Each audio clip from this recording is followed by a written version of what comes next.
ఏవండోయ్, నేనండి మీ పల్లి చిత్రాలు. ఇప్పటి వరకు మనం సర్పంచ్ బాధితులు, అలాగే ఎంపీటీసీ జెడ్పీటీసీ ఎవరు అని తెలుసుకున్నాం. ఇప్పుడు మనం గ్రామాలకు ఎన్ని నిధులు వస్తున్నాయి అనేది ఈ రోజు మేరీ పంచాయతీ యాప్ లో మనం తెలుసుకోబోతున్నాం. ముందుగా మనం ఒక గుంటిపల్లి పంచాయతీని ఎగ్జాంపుల్ గా తీసుకుందాం. ఎన్ని ఫండ్స్ వస్తాయి ఎలా అనేది మనం ఈరోజు చూడబోతున్నాం అనమాట. ఇది కూడా మీకు ఎలా యూజ్ చేయాలి, మనం ఎలా చూసుకోవాలి, మన గ్రామ పంచాయతీకి ఎన్ని నిధులు వస్తాయి అని ప్రతి ఒక్కరు కూడా తెలుసుకోవాలి.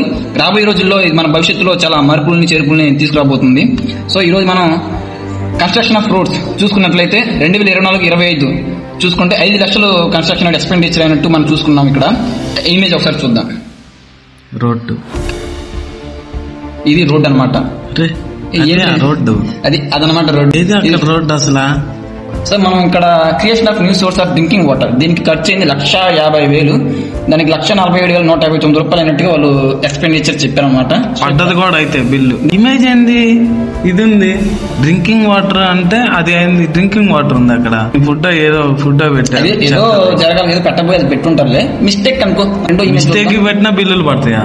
ఇలాగ మనం ప్రతి బ్యాలెన్స్ పంచాయతీ డెవలప్మెంట్ ప్లాన్స్ ఇవి ఎంత ఖర్చు అయింది, ఎంత పెట్టారు. సో మనం అన్ని కూడా డ్రైనేజ్ ఇన్స్టిట్యూట్ ఇక్కడ చూసుకోవచ్చు.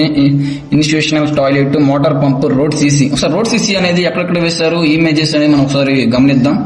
సీసీ రోడ్స్ అంటే ఊర్లో గ్రామాల్లో సీసీ రోడ్లు అనమాట. అవి ఎక్స్పెక్టెడ్ ఫండ్ ఇక్కడ 5 lakhs అయినా అన్ని లక్షల మొత్తం ఇక్కడ చూసుకున్నట్లే 3,50,000 దీనికి, 5,50,000 దీనికి. మనం చూసుకున్నట్లే రోడ్స్ అనమాట. రెండింటి కూడా రోడ్సే. 2023లో జరిగింది, 2024లో జరిగింది. 2 ఇమేజెస్ చూసుకున్నట్లయితే పై ఇమేజ్ వచ్చేసి రోడ్డు. ఇది రోడ్డు ఎలా కలర్ వచ్చింది. మళ్ళీ ఇప్పుడు 2023 సంవత్సరం, గత 2023 సంవత్సరంలో కూడా ఇమేజ్ ఒకసారి చూసుకున్నారు. రోడ్ ఇమేజ్ అనమాట. అది రోడ్ ఇమేజ్ ఇదనమాట. ఈ రోడ్ ఇమేజ్ మళ్ళీ ఆయన ఎందుకు వచ్చాడు నాకు అర్థం కావట్లేదే.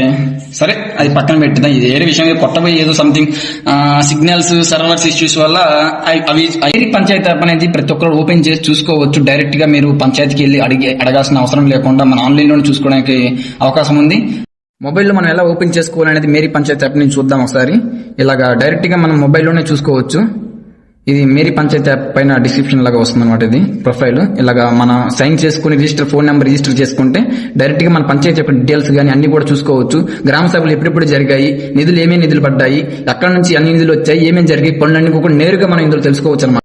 వీధి బల్బులు మరియు మురికి కాలువలు, toilets, bleaching powder, water pipes facilities, అలాగే సీసీ రోడ్స్, బోర్స్, చేతి పంపులు, వాగులు, వంకలు, కుంటలు, చెరువులు, చెక్ డ్యామ్స్, పూడికలు, మున్సిపాలిటీ నిధులు వంటి మౌలిక సదుపాయాలు, అలాగే ప్రభుత్వ సంక్షేమ పథకాలు, ఇంకా పారిశుద్ధ్యం, ఆరోగ్యం, ప్రాథమిక విద్య, ఇవన్నీ కూడా ఈ రికార్డ్స్ లో చూడవచ్చు. ఏంటంటే RTI, right to information act 2005 ప్రకారం మీరు ప్రతి ఒక్కరు కూడా ఆర్టీఐ వేస్తే మీ పంచాయతీ సెక్రటరీ మీకు నేరుగా 30 రోజుల్లో ఇచ్చినటువంటి ఆర్టీఐ ప్రకారం 30 రోజుల్లో మీకు సమాధానం ఇవ్వాలి. రాష్ట్రాల నుంచి ఎంత ఫండ్స్ వచ్చాయి, ఏ గవర్నమెంట్ ఎంత ఫండ్స్ ఇచ్చింది, ఏ సంవత్సరంలో ఎన్ని నిధులు వచ్చాయి, దేనికి ఎంత డెవలప్మెంట్ పెట్టారు అనేది అడిగి మీ అందరికి తెలియజేసింది. రైట్ ఆర్టీఐ వేయాలనుకుంటున్నా అనేది కామెంట్ ద్వారా మాకు తెలియజేయండి. మేము వేయాలా వద్దా అనేది. ఫాలో ఫర్ మోర్ అప్డేట్స్ పల్లె చిత్రాలు.